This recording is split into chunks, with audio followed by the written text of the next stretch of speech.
সবচেয়ে বড় চ্যালেঞ্জ সেটা হচ্ছে আল্লাহকে পাওয়া। কি করা? যে আল্লাহর কাছ থেকে আমরা এসেছি সেই আল্লাহকে দুনিয়াতে এবং আখিরাতে পাওয়া, এটাই চ্যালেঞ্জ।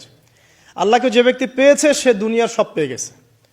আল্লাহকে যে পায় নাই সে আসলে কিছুই পায় নাই, ইহকাল পরকালের কিছুই পায়নি। এখন আমরা আল্লাহকে পাবো কিভাবে, এটা বড় প্রশ্ন না? যে আল্লাহর কাছ থেকে, যে জান্নাত থেকে আমরা পৃথিবীতে চলে আসলাম, সেই জান্নাতে যেতে হলে তো আমাকে আল্লাহকে পেতে হবে। আল্লাহকে পেতে হলে আমার কি কি করণীয়, খুব শর্ট করে আমি কয়েকটা পয়েন্টস আপনাদেরকে শেয়ার করছি। 1 নাম্বার, আল্লাহকে পেতে হলে অবশ্যই তার নবী মুহাম্মদ সাল্লাল্লাহু আলাইহি ওয়াসাল্লামকে অনুসরণ করতে হবে। এছাড়া আল্লাহকে পাওয়ার দ্বিতীয় কোনো পথ নাই। আল্লাহকে পেতে হলে অবশ্যই তার নবী মুহাম্মদ সাল্লাল্লাহু আলাইহি ওয়াসাল্লামের আদর্শগুলো জীবনের প্রতিটা ক্ষেত্রে বাস্তবায়ন করতে হবে।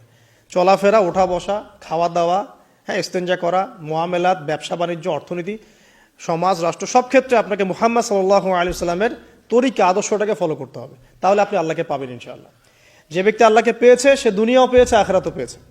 যে আল্লাহকে পায় নাই, দুনিয়াও বরবাদ, আখিরাতও বরবাদ। 1 নাম্বার তাহলে কি কাজ?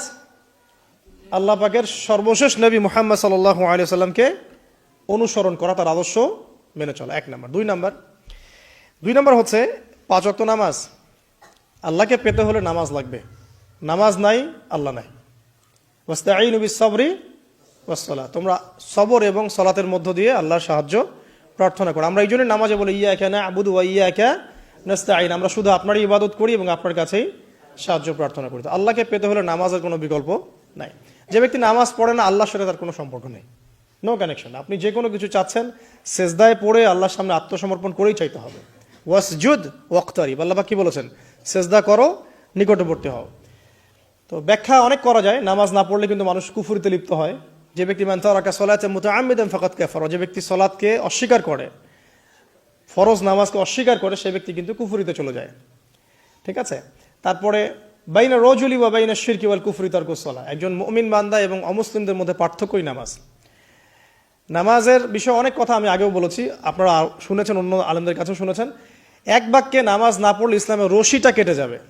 মুআয বিন জাবালকে নবী সাল্লাল্লাহু আলাইহি ওয়াসাল্লাম বলেছেন যে যদি মান তারাকা সালাতা মুতাআম্মিদান, কেউ যদি সালাতকে ইচ্ছা করে ছেড়ে দেয়, ফাকাদ বারিআত মিন জিম্মাতিল্লাহ, সে ব্যক্তি আল্লাহর জিম্মেদারি থেকে মুক্ত হয়ে যাবে। তার উপর আল্লাহর কোনো জিম্মাদারি নাই, আল্লাহর নিরাপত্তা, জিম্মাদারি থেকে সে মুক্ত। তো 5 ওয়াক্ত নামাজ আল্লাহ পাক আমাদের সবাইকে জামাতের সাথে পড়ার তৌফিক দান করুন। এর পাশাপাশি নফল নামাজ বাড়িয়ে দেওয়ার তৌফিক দান করুন, এবং স্পেশালি তাহাজ্জুদের নামাজ যদি পারেন 2 রাকাত হলেও নিয়মিত তাহাজ্জুদের নামাজ পড়ার তৌফিক আল্লাহ পাক আমাদেরকে দান করুন। আর নামাজের বাহ্যিকতা নিয়ে এত বেশি ঝগড়ায় যাবেন না। এখন আমরা যত ঝগড়া নামাজের বাহ্যিকতা নিয়ে, হাত বাঁধা, রফুল ইয়াদাইন, আমিন আর পায়ে পা, এগুলো নিয়ে ঝগড়া শেষ আছে? নাই। ইসলামের বিরোধী শক্তিরা হাত ভেঙে ফেলার পায়তারা করে ফেলেছে অলরেডি। হাতই না থাকলে আপনি বাঁধবেন কোথায়? মনে করেন আপনার হাতই নাই, বাঁধবেন কি উপরে না নিচে? তো এই হাত তো ভেঙে ফেলার পায়তারা করা হয়েছে। এখন আপনি পড়ে আছেন বাঁধার কোন জায়গায় বাঁধবেন সেটা নিয়ে, অথচ পুরো বৈশ্বিক চক্রান্ত মুসলিমদের বিরুদ্ধে হাতটাই ভেঙে ফেলে দিবে।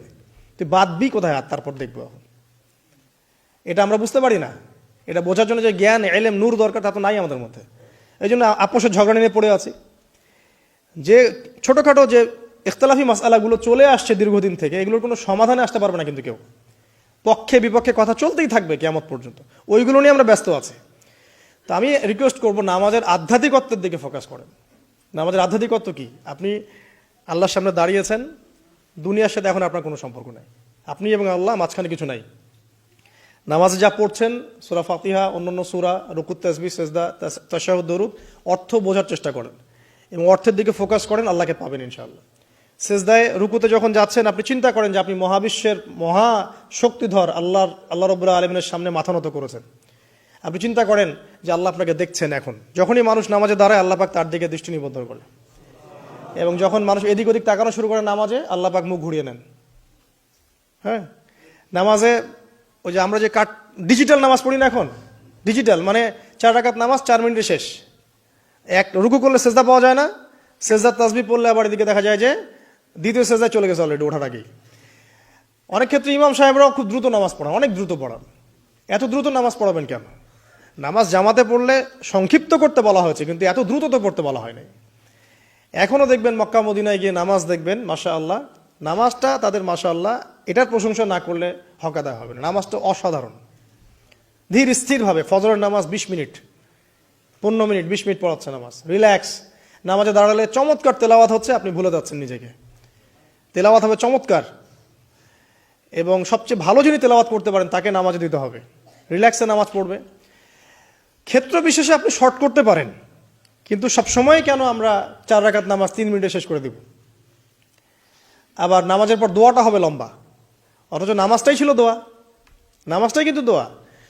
এখন সেজদায় আমরা যদি কান্নাকাটি করতে না শিখি, আল্লাহর সামনে আমি মাথা নত করেছি, এখানে নিজের মনের যত আবেগ, আকুতি, দোয়া, এগুলো আল্লাহর সামনে ঢেলে না দিতে পারি, এই দোয়া কালাম না শিখি, তাহলে তো নামাজের আধ্যাত্মিকত্ব অর্জন হলো না।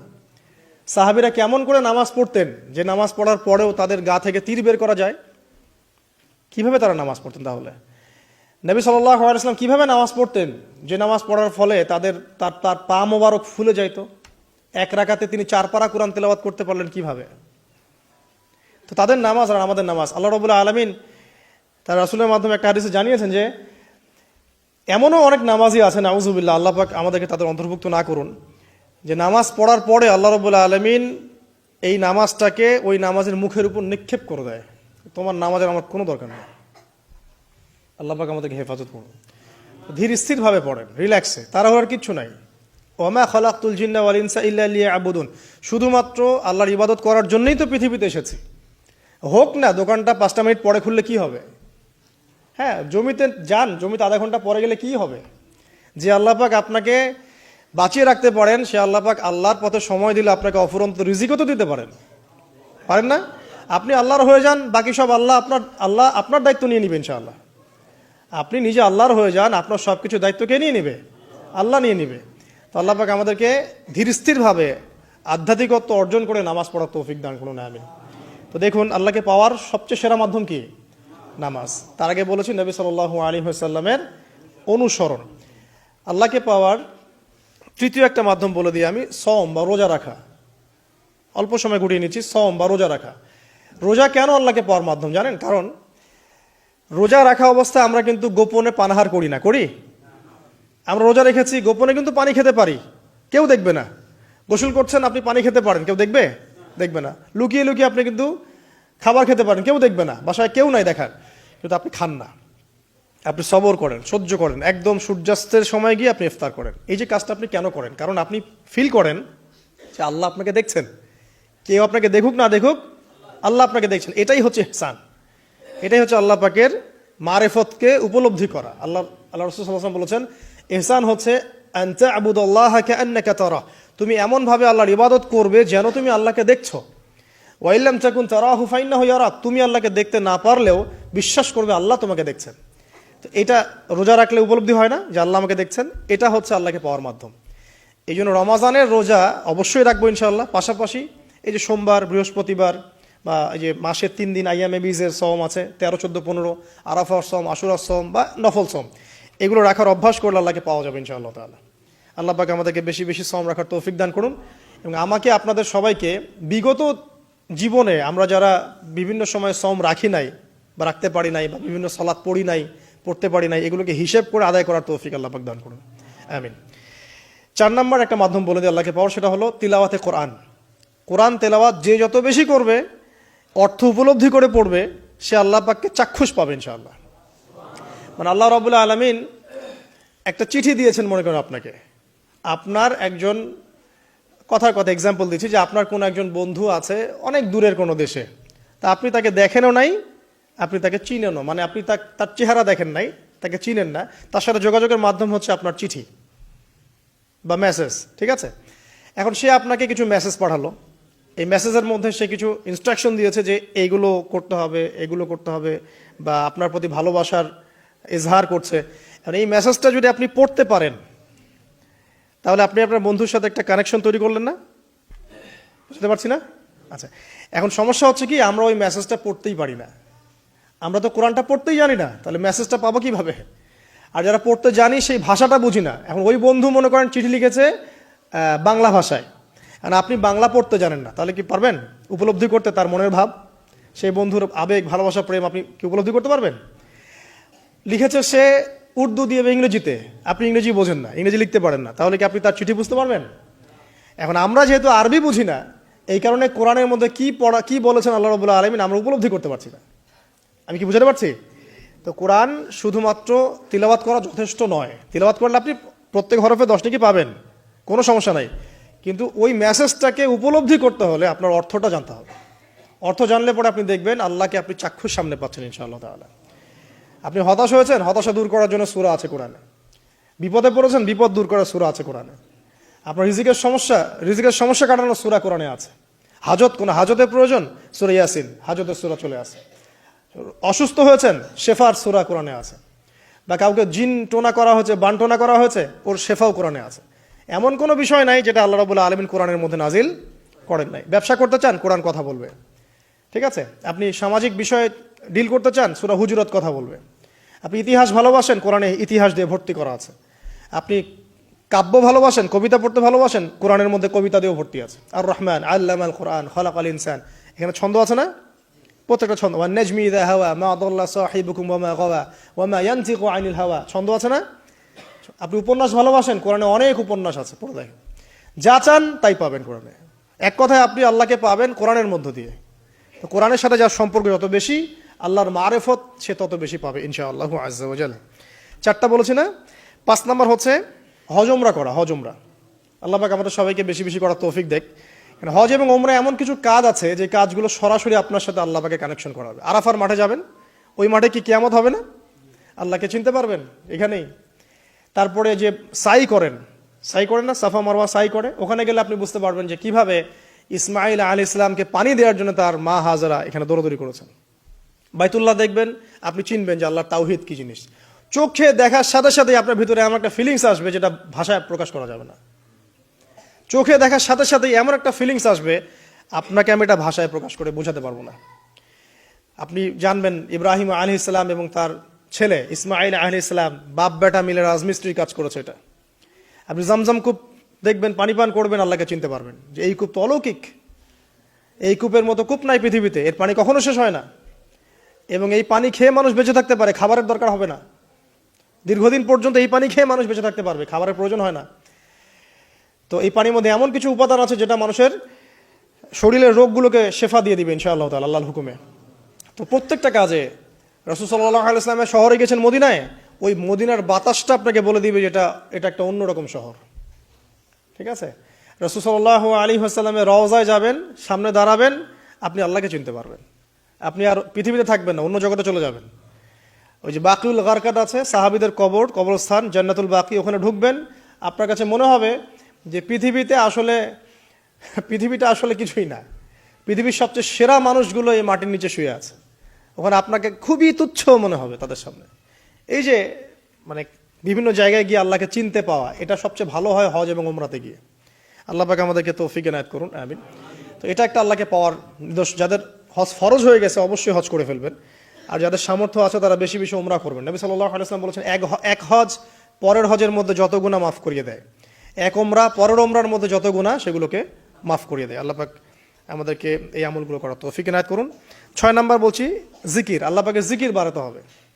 যে আল্লাহ পাকের জিকির যত বেশি করবে, সে আল্লাহ পাকের মারিফত তত বেশি উপলব্ধি করবে, আল্লাহকে পাবে ইনশাআল্লাহ। আর এই জিকির করার জন্য ওযুও শর্ত নয়, জানেন?